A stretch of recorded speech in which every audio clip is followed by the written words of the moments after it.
¿Cómo les va? Qué gusto coincidir de nueva cuenta este jueves aquí en la UNAM Responde para compartir con ustedes pues parte del ser y del quehacer de nuestra Universidad Nacional Autónoma de México, no solamente con nuestra comunidad, sino con toda la sociedad.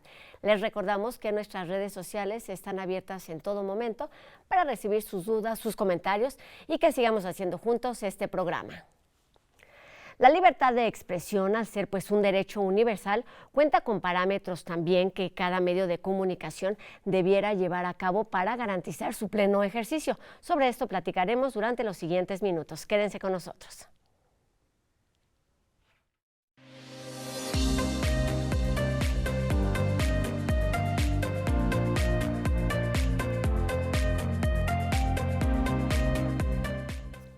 Es común que en un contexto global, pues los medios masivos extiendan sus redes de información y de comunicación hacia otros países, hacia otros continentes.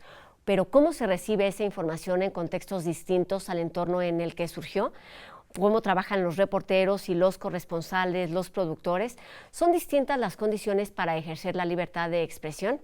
Para conocer lo que sucede más allá de nuestras fronteras con el ejercicio periodístico, sus libertades y sus garantías, esta tarde saludamos aquí en nuestras instalaciones de TV UNAM a la maestra Erika Andrea Rodríguez Velázquez, quien es coordinadora del Centro de Estudios en Ciencias de la Comunicación de la Facultad de Ciencias Políticas y Sociales de nuestra universidad, quien además pues ha desempeñado o ha colaborado en la producción de noticias para varios medios internacionales. ¿Cómo estás? Bienvenida a la UNAM Responde. Muchas gracias por la invitación y pues bueno, pues muy contenta de hablar de un tema que a pesar de que estamos celebrando, ¿no?, o conmemorando el Día Internacional de la Libertad de Expresión, pues todavía tiene como muchos asegúnes, ¿no? Qué bueno que tocas este tema porque por ahí quería empezar contigo. Hemos hablado de distintos temas relacionados con este gran concepto, con este derecho a lo largo de la semana y pues aprovechando tu experiencia no solamente en la academia, sino en la producción y la colaboración con distintos medios que van más allá de nuestras fronteras. Quisiera comenzar por ahí. ¿Cuáles consideras tú son las condiciones ideales para ejercer el periodismo? No creo que haya condiciones ideales. Me parece que como en todo el ejercicio profesional hay que conocer bien el entorno donde se va a desarrollar. Si bien todos los medios de comunicación se tienen que atender estos poderes hegemónicos, ¿no?, que tienen que ver con lo político, con lo cultural, con lo social, ¿no?, con el entorno en el que se desarrollan, hay que definitivamente visualizar en dónde se va a desarrollar la noticia, bajo qué condiciones. Hay que conocer perfectamente bien el entorno, ¿no?, para el ejercicio y para el desarrollo de ciertas notas. Es decir, no es lo mismo producir una nota sobre interculturalidad en Guatemala, ¿no?, o producir una nota del mismo tono en Perú, ¿no?, a producirla, por ejemplo, en México. Definitivamente, aunque sea la línea interculturalidad, todos los países tienen características muy propias que uno tiene que conocer antes de involucrarse con la comunidad, con la población y sobre todo en la producción del mensaje, en la elaboración del mensaje. Definitivamente ahí hay que tener un conocimiento bastante amplio de la comunidad, de los medios, de la idiosincrasia, de la ideología, porque en todos lados se tocan fibras muy sensibles. Cuéntanos de esos factores, de esos puntos que se tienen que conocer y que trabajar para lograr que pues, el mensaje, la información que se está compartiendo tenga pues, un alcance más amplio, un alcance también como mucho más efectivo. Mira, aquí hay que definitivamente ser muy consciente de la editorial del medio. Uno tiene que saber quién es el medio, o quiénes forman el medio, quién está atrás del medio. Definitivamente, aunque los productores de noticias y los periodistas quisieran o quisiéramos desempeñarnos en un modo completamente libre, eso es completamente una falacia, desafortunadamente. Y aquí recuerdo lo que dice este pensador y filósofo, sociólogo Zygmunt Bauman: la libertad es un privilegio o un castigo. En este sentido, los medios informativos internacionales deben de tener muy claro que todo ejercicio de la libertad conlleva un riesgo y conlleva una responsabilidad. Entonces, hay que, insisto, conocer, ¿no?, la comunidad, el país, el Estado, la política, la cultura de en donde se desarrolla la noticia. Insisto, no es lo mismo producir para Nicaragua, para El Salvador, para Guatemala, que para Venezuela. A pesar de que son países que comparten algunas similitudes en lo económico y probablemente en lo político, por ser países y un eje, ¿no?, de política socialdemócrata, son países que definitivamente tienen cada uno de ellos sus sesgos. Entonces, por eso es que en Telesur, y les pongo un ejemplo, en Telesur se acostumbra entrevistar a la gente, porque la gente es la que transmite, ¿no?, el verdadero sentir del momento, y la noticia en realidad no tiene que ser tratada como una cuestión nada más de especialistas. Muchas veces la gente de a pie es quien tiene la mejor opinión. ¿Cómo todos estos factores, lo manejas muy bien en el ejemplo, pero digamos como en forma más elemental, van modificando lo que conocemos o lo que debiéramos entender como libertad de prensa, libertad de expresión? Es decir, cómo se va moldeando este concepto teniendo en cuenta todos estos factores externos al periodismo en sí. Mira, a mí me cuesta mucho trabajo entender, ¿no?, y asegurar que hay una libertad de prensa, porque en realidad, y vuelvo a una cita de un clásico ruso, dice: somos libres pero estamos encadenados por todos lados. Entonces, el ejercicio de la libertad, el ejercicio periodístico se da con ciertas libertades. Yo no podría decir y no podría afirmar en ninguno de los contextos donde he trabajado que existe una completa y un completo ejercicio de la libertad de prensa, porque desafortunadamente no lo hay, ¿no? Un periodista, por muy libre que quiera ser, no lo está ni de sí mismo. ¿A qué voy? A que él mismo tiene sus prejuicios, él mismo tiene sus ciertas connotaciones y denotaciones de un mismo hecho. Entonces, eso va a provocar que produzca la noticia de una manera determinada. Así es que, y mucho menos se pudiera dar en los medios. O sea, hablamos de un país, ¿no?, por ejemplo, México, que pudiera presumir que hay cierta libertad de expresión. Y digo cierta con toda la responsabilidad del mundo, porque desafortunadamente no lo hay. Estamos ubicados en el ranking internacional como uno de los países más con más peligrosidad para ejercer el periodismo, ¿no? Casi similar a un país de guerra. Entonces, no podemos todavía levantar, ¿no?, las manos como en señal de triunfo. Yo creo que igual como en siglos pasados, si me voy a la Revolución Francesa, se sigue luchando por una libertad que definitivamente está acotada por todo nuestro contexto político, social y cultural, incluso económico. Lo que yo podría sí asegurar es que hay cada vez más elementos, y me voy a las redes sociodigitales, que nos permiten tener esa flexibilidad para poder mover de algún momento una noticia, ¿no? Y eso provoca una diversidad, ¿no?, de información que igualmente puede ser peligrosa, ¿no? Y ahí me voy al ejemplo de la infocracia, ¿no? Estamos en un momento donde definitivamente con un clic al mouse ya podemos tener todo un acceso a una cantidad indefinida de información, pero ¿qué de esa información realmente es la que vale la pena? Entonces, es ahí donde me parece que está el debate entre lo que se está produciendo, cómo se está produciendo, bajo qué condiciones se está produciendo y qué es lo que se está leyendo también en los medios de comunicación.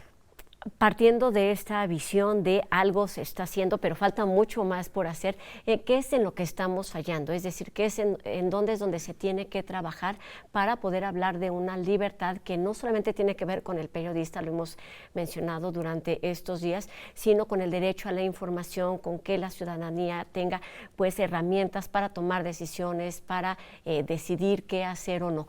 ¿Qué es lo que falta por hacer? Mira, aquí podría responder en dos sentidos. Uno es que falta mucha seguridad, mucha garantía de seguridad para quienes ejercen el periodismo y lo puedan hacer pues lo más libres posible, ¿no?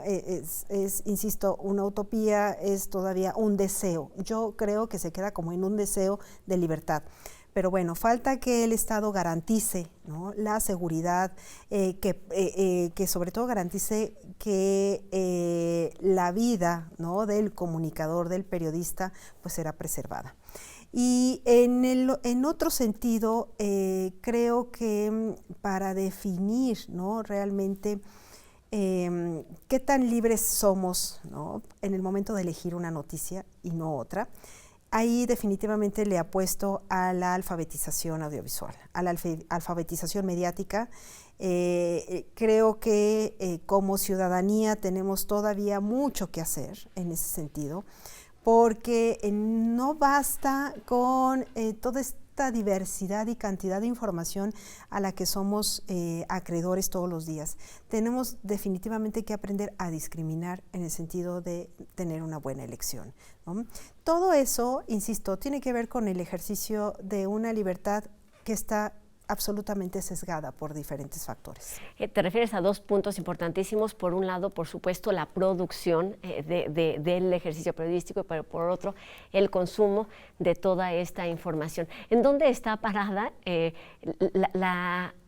periodismo en sí? Es decir, tú viniendo de una facultad como la de Ciencias Políticas y Sociales, donde conviven todos los días con estudiantes que están buscando justamente profesionalizarse en este tema. ¿Cuáles son las herramientas con las que cuentan? ¿Cuáles son las herramientas que les compartimos para que puedan avanzar en este camino? Mira, yo creo que una de las herramientas que se trabaja mucho en el aula tiene que ver con la ética, ¿sí? Nuestros profesores están convencidos que un trabajo periodístico no puede ser benéfico para la sociedad si no es un trabajo ético, ¿sí? Más allá de la encomienda informativa que se tenga, hay que pensar que como científicos sociales, como productores de televisión, como escritores, como periodistas, como guionistas, como articulistas, etcétera, cualquiera que sea el rol, hay una obligación, ¿no? Y esa obligación tiene que ver con preservar la verdad, ¿no? Por muy difícil que sea, se tiene que trabajar en la preservación de la verdad, se tiene que trabajar en un sentido ético, profesional, en un sentido humano. De pronto a los colegas, ¿no?, a los colegas periodistas, se les olvida que se trabaja con humanos, ¿no? Se trabaja con información que afecta a toda una población y que afecta en su generalidad a la humanidad. Entonces, creo que como docentes, como investigadores, como promotores, ¿no?, de ese trabajo tan bonito que es el periodismo, que es la corresponsalía, que es la producción de noticias, pues se tiene que trabajar con un gran humanismo y con una gran obligación, ¿no?, y responsabilidad por informar a un pueblo de la mejor manera, ¿sí? ¿Hacia dónde mirar? Vivimos, como bien dices, pues en uno de los países más violentos para ejercer esta profesión. Tú has tenido experiencia en otros lugares hostiles o complicados, no sé, pienso en Venezuela, pero también has hecho colaboraciones con Estados Unidos, con Alemania. ¿Cuál es ese panorama o ese ambiente que permitiría llegar o cumplir de forma más cercana al ideal del periodismo del que nos estás hablando? Sí, mira, en cuanto a los sistemas de producción de noticias en Europa, se tiene una peculiaridad que tampoco creo que es la ideal, ¿sí? Porque igual como reitero, pues en todos lados hay un editorial, en todos lados hay un sesgo, en todos lados se habla de un tema, pero no se habla de otro, o se habla de una manera que conviene al canal, ¿no? En el caso de del sistema público de información que es la Deutsche Welle, bueno, Alemania recauda una gran cantidad de impuestos, ¿no? Los cuales son destinados para la producción de dos sistemas o dos señales. Una es la Deutsche Welle que se consume en Alemania y otra es la Deutsche Welle que se exporta al mundo. Entonces, si nos ponemos a analizar cuál de las dos señales es mejor, por supuesto que Alemania siempre quiere dar una visión diferente a la que hay interna en el país. Entonces, por eso es que la Deutsche Welle se fija mucho en temas como muy universales, ¿me explico? O sea, temas que igual pueden impactar a Uganda o pueden impactar a Francia, ¿no? Son temas que te estoy hablando, por ejemplo, de un debate sobre la crisis migratoria, ¿no? O un debate sobre el maíz transgénico, o un debate sobre las drogas, ¿no? O el fentanilo ahora que está tan desafortunadamente tan de moda. Entonces se va a temas muy universales, muy internacionales. Y los temas como más delicados, ¿no? Que tienden a ser como más políticos. Más incómodos y más comprometedores, claro, eso en términos los deja de información. Como a un ladito. Pensando en esto, digamos, en estas similitudes donde te refieres pues a esta libertad coartada por distintos factores, por distintos poderes, tanto en México como en otras partes del mundo, ¿cuáles son, digamos, las peculiaridades de ejercer el periodismo en nuestro país, más allá de las agresiones directas, que por supuesto es el punto o el tema más urgente a resolver en este momento, donde pues se pone en riesgo no solamente un empleo, sino la vida misma? Mira, yo creo que esa pregunta se responde con ¿cómo quieres presentar esa realidad? Porque definitivamente el periodista aquí en México solo es como un traductor, ¿no? De esa realidad que quiere ver y que quiere transmitir. Así es, desafortunadamente, cómo se van construyendo las historias. Es muy difícil y es casi imposible que un periodista pueda tener como esta visión, ¿no? Amplia, objetiva, porque simplemente no la hay. Porque con el simple hecho de que es un ser humano ya con prejuicios, ya con una formación, con una línea, que por más independiente que sea, yo por eso tengo como un debate ahí con el periodismo independiente. ¿Qué tan independiente? ¿Independiente de quién? ¿De quién? ¿No? Independiente de qué idea, de qué medio, de qué proporción estamos hablando en cuanto a independencia. Entonces, reconstruir la realidad simplemente va a depender de lo que el periodista quiera que los demás vean, ¿no? A través de su ojo. Considerando esta parte de lo que falta, del camino que falta por andar en el sentido de la libertad de expresión, de las garantías, de evitar este riesgo, ¿qué entiendes o cómo explicas y cómo difundes esta labor a la que le has dedicado muchísimo tiempo, que es el ejercicio periodístico? Mira, ¿cómo difundo? Eso es una pregunta bien interesante porque me parece que todos los que estamos en la academia estamos ahí porque queremos hablar de lo que hemos vivido. Queremos hablar de nuestras experiencias, queremos también transmitir tanto nuestros aciertos como nuestros errores. ¿Por qué?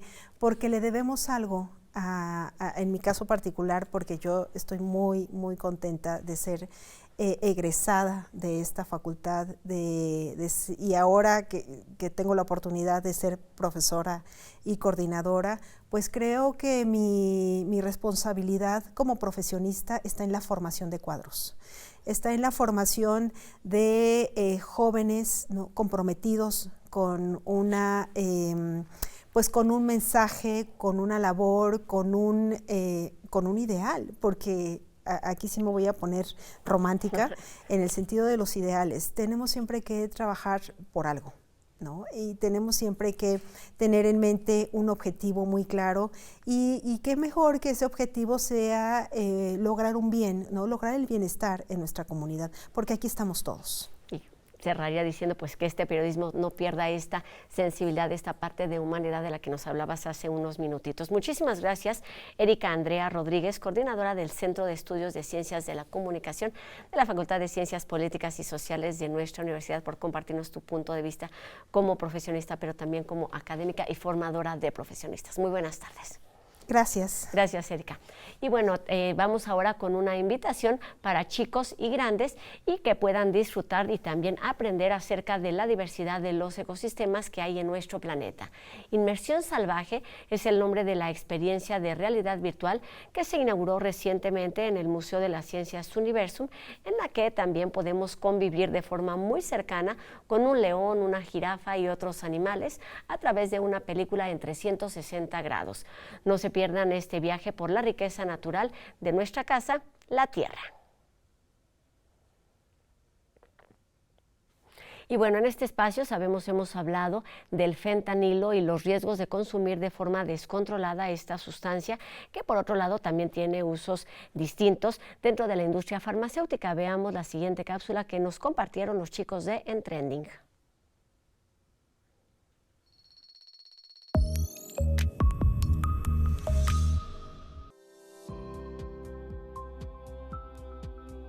El consumo del fentanilo se dio en la industria farmacéutica, incluyéndose en medicamentos para tratar dolores agudos o crónicos. Aunque se utiliza en el sector salud, de manera ilegal también se consume como una droga recreativa. De acuerdo con el programa de áreas de tráfico de drogas de alta intensidad de Houston, tan solo 1 kilogramo de fentanilo puede producir 1 millón de píldoras de 1 miligramo. Esta mezcla se ha convertido en un riesgo para las personas, causando la mayoría de las muertes por sobredosis, así como un problema de salud en Estados Unidos, donde ya se considera una pandemia. El riesgo de su consumo recae principalmente en ingerirlo sin tener conocimiento de ello, pues los productores lo incluyen en pastillas, polvos, gotas, vaporizadores nasales o incluso caramelos adulterados. Su impacto se ha visto de forma más pública al ser el causante de la muerte de algunos famosos, ya sea de manera accidental o conscientes de su consumo. El cantante Prince falleció en 2016 y en su cuerpo se encontraron altas cantidades de fentanilo. La estrella consumía medicamentos para tratar dolores de cadera y rodillas, pero sus frascos de medicina estaban etiquetados con nombres de sustancias menos potentes. El rapero Lil Peep perdió la vida a los 21 años por una sobredosis de drogas, algunas de ellas con fentanilo. Mac Miller murió a los 26 años al consumirlo accidentalmente, ya que el rapero había comprado pastillas para el dolor, pero estas estaban adulteradas y contenían fentanilo, lo que sumado a su consumo de cocaína y Xanax le provocó una reacción letal. Según datos de la DEA, en 2022 incautaron a través de operativos 379 millones de dosis de la droga, cantidad que consideraron podría matar de una sobredosis a toda la población estadounidense.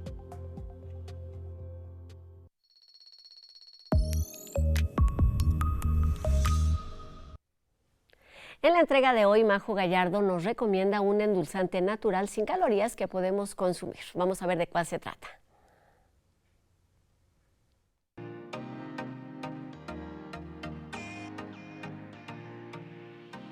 Hola, ¿cómo están? Soy Majo Gallardo y voy a hablar de un tema, o más bien de un tipo de alimento que ahorita está muy de moda y que me preguntan qué es, cómo funciona, y es acerca del endulzante fruto del monje, o mejor conocido como monk fruit. ¿Qué es la fruta del monje o qué es el fruto del monje? El fruto del monje es una fruta que viene de Asia, el cual por un proceso de que lo machacan y le quitan muchas cosas, genera un como juguito o que lo pasan a polvo para hacer un endulzante sin calorías.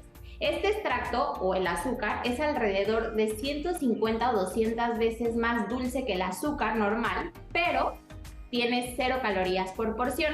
Es por eso que se le considera un endulzante sin calorías, y por el tipo de proceso y de dónde viene, es de los endulzantes sin calorías más caros, pero más puros. ¿De qué va a depender el color? Hay veces que es un poco más blanco, hay veces que es un poco más oscuro. Esto depende de la cáscara o qué tanto hayan machacado de la parte de la fruta. Es un endulzante sin calorías que yo recomiendo porque es de los más naturales, además de que tiene un sabor muy similar a un azúcar morena, que es ese saborcito que nos gusta como ahumadito. Si quieres buscar una opción para endulzar tus aguas, para endulzar toda tu repostería o lo que utilices día con día en tu plan de alimentación, la fruta del monje o fruto de monje, o mejor conocido como monk fruit, puede ser excelente opción.